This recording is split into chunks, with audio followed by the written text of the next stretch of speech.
Last weekend, there was a march in D.C. There's lots of marches in D.C., but this one was very special. I attended the Million MAGA March with my wife and daughter. It was peaceful. The march was beautiful. The day was beautiful. The people were patriotic and diverse. And it drew an enormous crowd.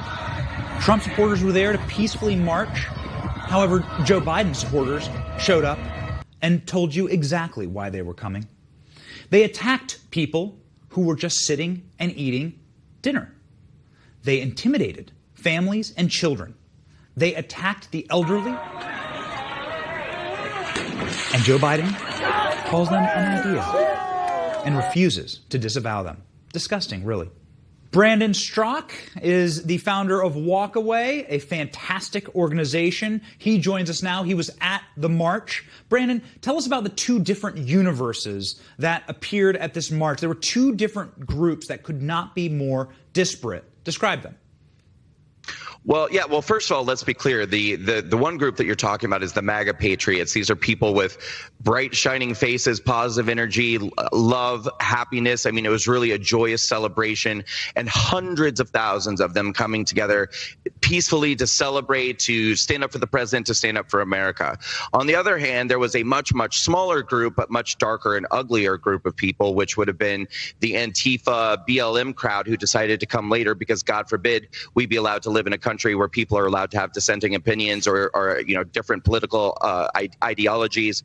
So these MAGA supporters couldn't even get home safely after the event because the BLM people, dressed entirely in black, cloaked in darkness, waving communist flags, came parading up the street and decided to get in there and, show people what they're going to get if they come out to celebrate America. So they started, engaging in acts of violence and intimidation against elderly people, elderly women. There were women there that could have been my mother, they could have been my grandmother, they could have been anyone's mother or grandmother.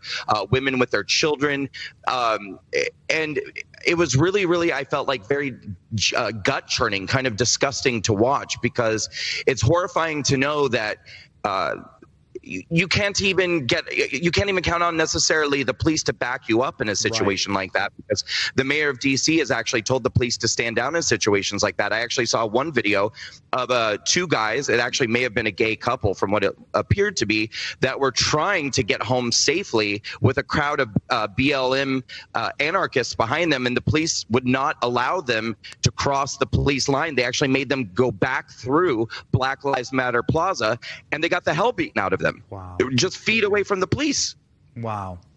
Isn't it wild that the people who call themselves anti-fascist are the closest thing we have to fascism in this country?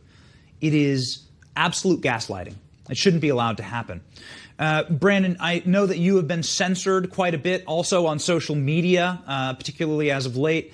What is it about the left that they want to behave like fascists? They want to behave like tyrants. What is it about the left that makes them behave, censor speech, and punch people in the street, assault old women, children, mothers? What is it in this strain?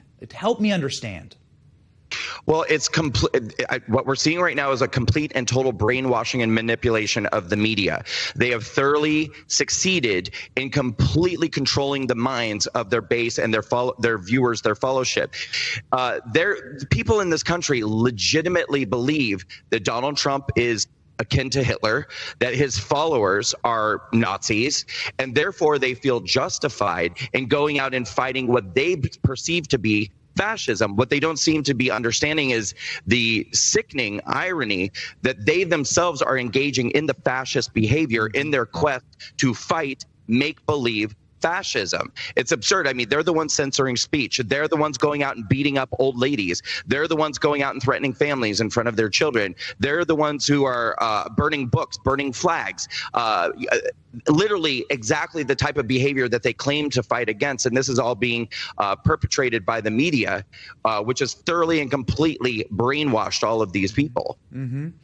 I walked by a number of the Antifa members, and I've seen Antifa up close all summer. They tend to be a very specific type of person, very frail, translucent skin, lots of soy, a rather feeble lot.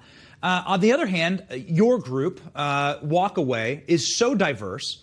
It is so energetic. It has so much positivity. And that was reflected in the greater March, was it not? Absolutely.